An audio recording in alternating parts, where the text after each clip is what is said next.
ఇది గుంటూరు జిల్లాలోని సూర్యలంక సముద్ర తీరం. విశాఖ ఆర్కే బీచ్ తో పాటు ఇతర సముద్రాలతో పోలిస్తే దీనికి ఓ ప్రత్యేకత ఉంది.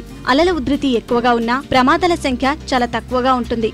సూర్యలంక తీరానికి గుంటూరు జిల్లా వాసులే కాకుండా కృష్ణా జిల్లా ఇతర ప్రాంతాల వారు గంటల తరబడి సేద తీరుతుంటారు.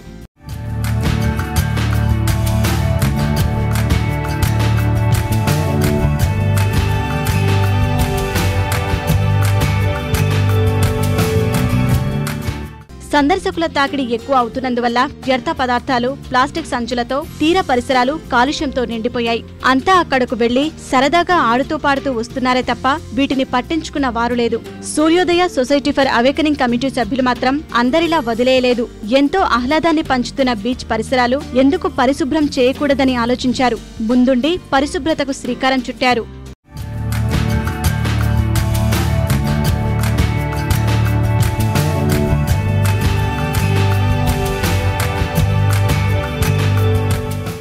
యూపీఏ ప్రభుత్వం సైతం సూర్యలంక తీరాన్ని గోవా తరహాలో అభివృద్ధి చేస్తామంటూ బీరాలు పలికినా తీర ప్రాంత పరిశుభ్రతకు ఏ ప్రభుత్వం శ్రద్ధ వహించట్లేదు. సూర్యోదయ సొసైటీ ఫర్ అవేకనింగ్ కమిటీ సభ్యులతో కలిసి విద్యార్థులు బీచ్ లో ఉన్న వ్యర్థ పదార్థాలను ఏరి శుభ్రపరిచారు. ఆర్గనైజేషన్ పేరు వచ్చేసి శాక్. సింప్లీగా శాక్ అంటే సూర్యోదయ అవేకనింగ్ కమ్యూనిటీ సొసైటీ.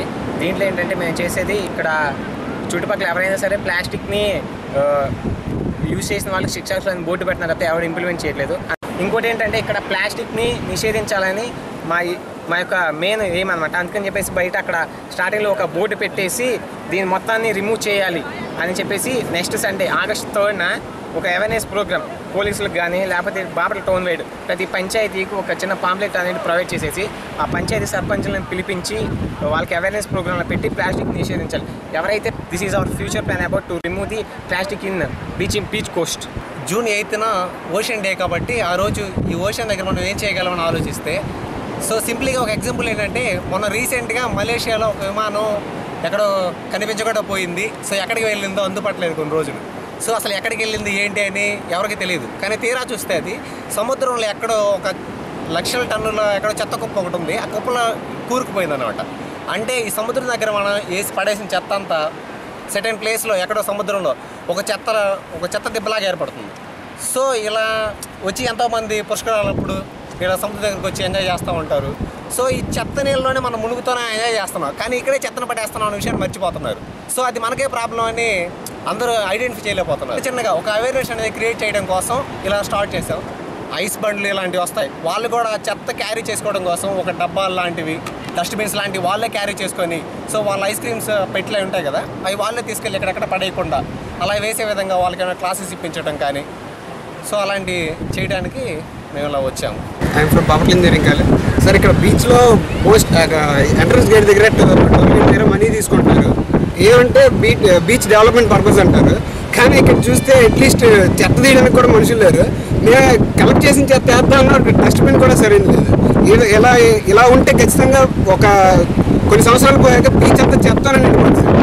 సో దీని నుంచి ప్రొటెక్ట్ చేయడానికి మేమందరం కలిసి చిన్న అవేర్నెస్ ప్రోగ్రామ్ స్టార్ట్ చేసాం. సముద్రాన్ని పరిరక్షించాలి, కాలుష్యాన్ని గురికాకుండా, సముద్రాలను చెత్తా చెదారం వేయకుండా వాటిని పరిరక్షించాలన్న ఆలోచనతో బాపట్ల ఇంజనీరింగ్ కళాశాలకు చెందిన శాక్ కార్యకర్తలు మరి గత 10 రోజులుగా ఈ కార్యక్రమాన్ని ఆదివారాలు పూట ముఖ్యంగా పర్యాటకులకు అవగాహన కలిగించడం, మీరు క్యారీ బ్యాగులు, వాటర్ బాటిల్స్ సముద్రంలో పడేయద్దు, బీచ్లో పడేయద్దు, అవి సముద్రంలోకి వెళ్ళి అక్కడ ఉండే ప్రాణులకు ఎంతో హాని చేస్తాయనే విషయంలో వాళ్ళకి అవగాహన కల్పించడం, ఇవన్నీ వేరుపారేయడం, బీచ్ క్లీనింగ్, ఈ కార్యక్రమాలన్నీ చేపడతాం. చదువుతో పాటు సామాజిక కార్యక్రమాల్లో విద్యార్థులు భాగస్వామ్యం అవడం వల్ల ఆనందంగా ఉందని విద్యార్థులు చెబుతున్నారు. దీనికి అధ్యాపకులు సహాయం అందిస్తున్నారు.